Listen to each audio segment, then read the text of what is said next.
করবো। অনেকবার এই নুডলস রান্না করছি, তো আজকে নুডলস।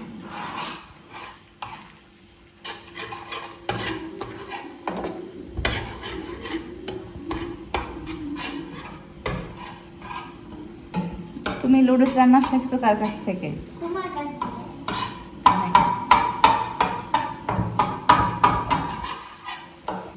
নুডলস রান্না করলে তোমার আব্বু এরকম আস্তে আস্তে অনেক জিনিস তৈরি করে, একবারই রান্না করলে আর একবারই শোনায়। এটা এখন দিয়ে দিব আমরা ধনিয়া পাতা।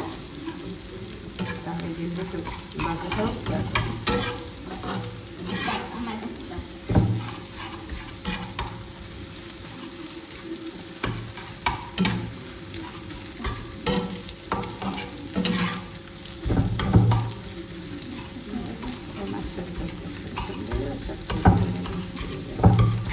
বড় বড় কাটতে হয়। দাও দাও এখন দাও। যে সময় ডিমটা দিতে হয় ওই সময় আর কি ফেটে দেবে, তাহলে আর এরকম শক্ত শক্ত থাকে না। আচ্ছা দাও আমার কাছে। গাজর, টমেটো, মরিচ আর ধনিয়া পাতা দিয়ে দেবো। আচ্ছা দিয়ে দাও ওগুলো।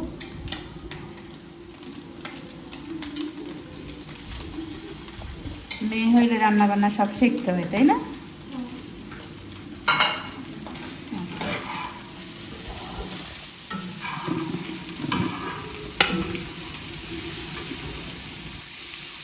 যেহেতু তুমি দিয়েছো তো একটু হালকা লবণ দিয়ে দাও, সেদ্ধ হয়ে যায় তাড়াতাড়ি।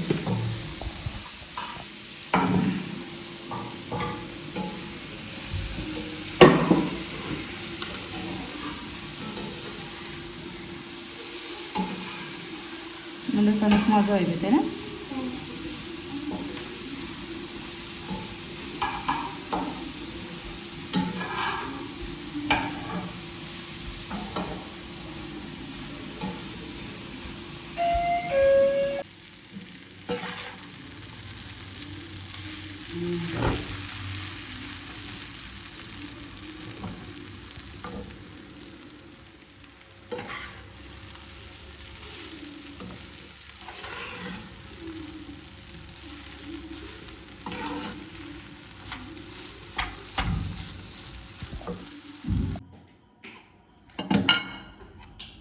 তো মাশাআল্লাহ অনেক সুন্দর হয়েছে। আর বাবু ঘরে নাই।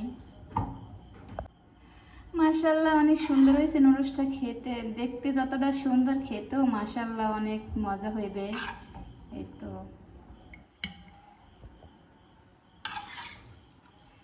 কে কে নুডলস পছন্দ করেন চলে আসেন খেতে। আমার কাছে তো নুডলস অনেক ভালো লাগে, আমার বাচ্চারা অনেক পছন্দ করে নুডলস। Yummy yummy. এই তো